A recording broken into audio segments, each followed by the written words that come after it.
سورۃ المزمل مکی ہے، ہجرت سے پہلے اس کا نزول ہوا۔ قرآن مجید فرقان حمید کی ترتیب کے اعتبار سے اس کا نمبر 73 ہے اور نزول کے اعتبار سے اس کا نمبر 3 ہے۔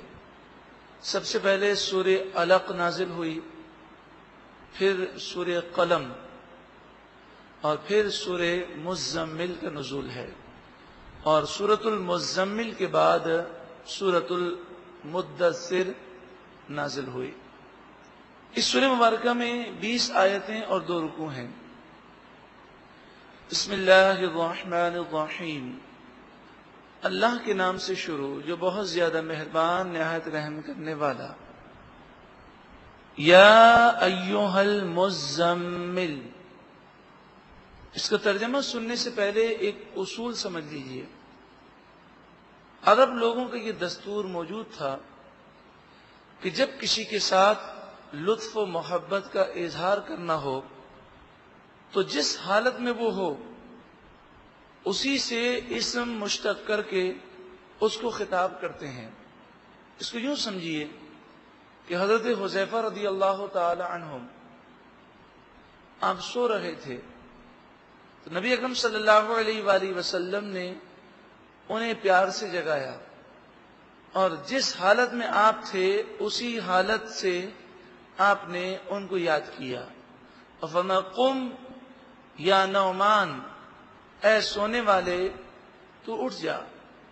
اسی طرح حضرت علی رضی اللہ تعالی عنہ ایک دن مٹی پر بیٹھے ہوئے تھے، اور مٹی پر نہ صرف آپ بیٹھے تھے بلکہ مٹی کے آثار آپ کے لباس پر بھی تھے، بلکہ ایک روایت کے مطابق آپ اس وقت سو رہے تھے اور زمین پر مٹی پر سو رہے تھے۔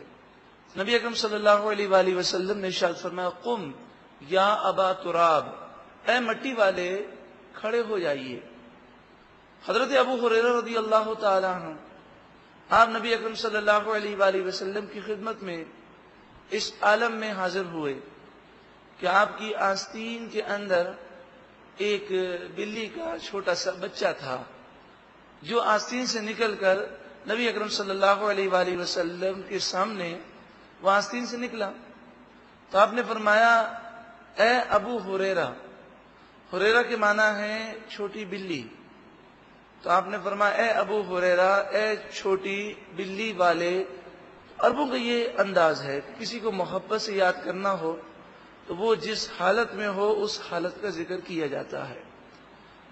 قربان جائیے آقا دو جہاں صلی اللہ علیہ وآلہ وسلم کی شان پر کہ آپ چادر اوڑے ہوئے تھے، اللہ رب العالمین نے آپ کو خطاب فرمایا اور فرمایا یا ایھا المزمل، اے چادر اوڑھنے والے۔ جس حالت میں آپ تھے محبوب کی ہر ادا پیاری ہوتی ہے، اس سے اللہ رب العالمین کی محبت کا اظہار ہوتا ہے کہ اللہ تبارک و تعالی اپنے محبوب کریم صلی اللہ علیہ وآلہ وسلم سے محبت کا اظہار فرماتا ہے۔ بعض نے فرمایا، بعض مفسرین نے، کہ نبی اکرم صلی اللہ علیہ وآلہ وسلم کپڑے تبدیل کر کے نماز کے لیے آپ تیار ہو گئے تھے، تو یہاں فرمایا گیا یا ایھا المزمل، اے کپڑے پہن کر میری عبادت کے لیے تیار ہونے والے۔ ایک تفسیر کے مطابق اس کا ترجمہ اس طرح بھی کیا گیا قم اللیل، رات کو قیام کیا کرو، رات کو اللہ تعالی کی عبادت کیا کرو۔ اس سے مراد نماز تہجد ہے۔ الا قلیلا، مگر مکمل رات کا قیام نہ کرو، اس سے کچھ کم کرو۔ نصفہ، آدھی رات کا قیام کرو، او انقص منہ قلیلا، یا آدھی رات سے بھی تھوڑا سا کم قیام کرو، او زد علیہ، یا آدھی رات سے کچھ زیادہ قیام کرو۔ ایک تفسیر کے مطابق نبی اکرم صلی اللہ علیہ وآلہ وسلم پر ابتدا میں آدھی رات کا قیام فرض تھا، اور ایک تفسیری قول کے مطابق مسلمانوں پر بھی ابتدائے اسلام میں نماز تہجد فرض کی گئی، اور آدھی رات تک اللہ کی عبادت کرنا رات میں یہ فرض کیا گیا۔ لیکن ہوتا یہ تھا کہ جب آدھی رات کا ذکر کیا جاتا تو اس زمانے میں گھڑیاں نہ تھیں، اور پھر وہ جب صحابہ کرام عبادت میں مشغول ہوتے تو عبادت کی لذتوں میں اندازہ نہ ہوتا کہ وقت کتنا گزرا ہے۔ اکثر اوقات ایسا ہوتا کہ پوری رات اللہ کی عبادت میں گزر جاتی۔ تو فرمایا کہ آدھی رات کا قیام ہے تو فرض، لیکن اگر کچھ اس سے کم ہو جائے یا زیادہ ہو جائے تو کوئی حرج نہیں ہے۔ وَرَتِّلِ الْقُرْآنَ تَرْتِيلًا، اور قرآن پاک کو خوب ٹھہر ٹھہر کر پڑھو۔ اور ترتیل کے معنی مفسرین نے فرمایا آہستہ آہستہ سوچ سمجھ کر پڑھا جائے، اور اس کی تلاوت میں تیزی نہ کی جائے۔ روح المعانی میں حضرت علی رضی اللہ تعالی عنہ نے اس آیت کریمہ کی تفسیر میں فرمایا، اس آیت کے معنی ہمارے نبی کریم صلی اللہ علیہ وآلہ وسلم نے ہمیں بتائے کہ جس طرح تم جلدی جلدی ردی کھجوریں بکھیرتے چلے جاتے ہو اور جلدی جلدی تم سر کے بال کاٹتے ہو، اس طرح قرآن پڑھنے میں جلدی نہ کرو، بلکہ جب کوئی نادر نکتہ آئے تو ٹھہر جاؤ، غور کرو، اور اتنا ٹھہرو، موقع دو دل کو کہ وہ قرآن کے اثرات کو قبول کرے۔ تمہیں اس صورت کو جلدی جلدی ختم کرنے کی فکر نہ ہو۔ حضرت علی رضی اللہ تعالی عنہ فرماتے ہیں یہ آیت کریمہ اور اس کی تفسیر نبی اکرم صلی اللہ علیہ وآلہ وسلم نے اس طرح فرمائی، اور ترتیل کے یہ معنی آپ نے بیان فرمائے۔ یہاں سے وہ لوگ عبرت حاصل کریں کہ جو اس بات پر غور نہیں کرتے کہ ہم نے قرآن پاک کی تلاوت صحیح کی یا نہیں کی، بلکہ انہیں اس بات کی فکر ہوتی ہے کہ 2 قرآن ختم ہو گئے، اچھا ہمارے 5 ہو گئے۔ رمضان المبارک میں تو ایک ریسنگ ہوتی ہے کہ ہم نے تو 10 قرآن ختم کر لیے، کوئی کہتا ہے 5 قرآن ختم کر لیے۔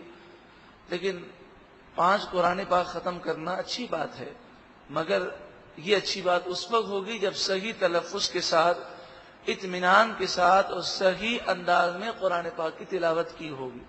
تو آہستہ آہستہ ٹھہر ٹھہر کر حضرت عبداللہ بن عباس رضی اللہ تعالی عنہما فرماتے ہیں کہ میں پورا قرآن جلدی جلدی پڑھ جاؤں، اور ایک مختصر سی چھوٹی سی سورت سوچ سمجھ کر آہستہ آہستہ پڑھوں تو پورا قرآن پڑھنے سے زیادہ افضل میرے نزدیک یہ ہے۔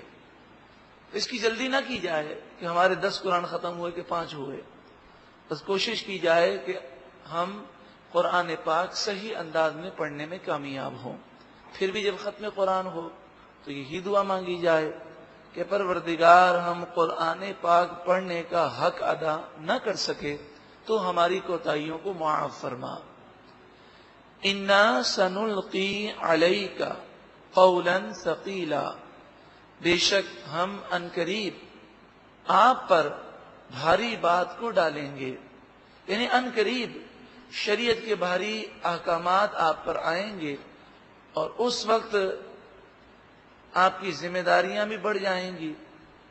لہذا اس ابتدائی اسلام کے اس وقت میں جتنا زیادہ ہو سکے آپ نماز تہجد میں وقت کو صرف فرمائیں۔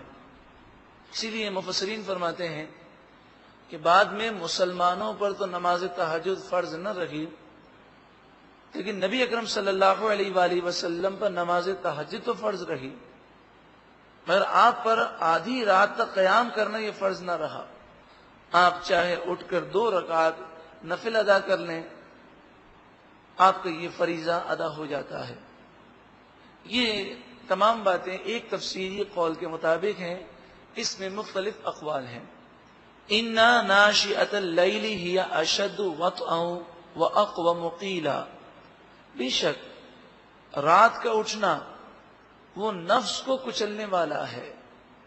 رات کو اٹھنے سے مراد مفسرین نے فرمایا کہ سونے کے بعد پھر نماز تہجد کے لیے اٹھنا یہ نفس کو کچلنے والا اس لیے ہے کہ نفس نیند میں آنے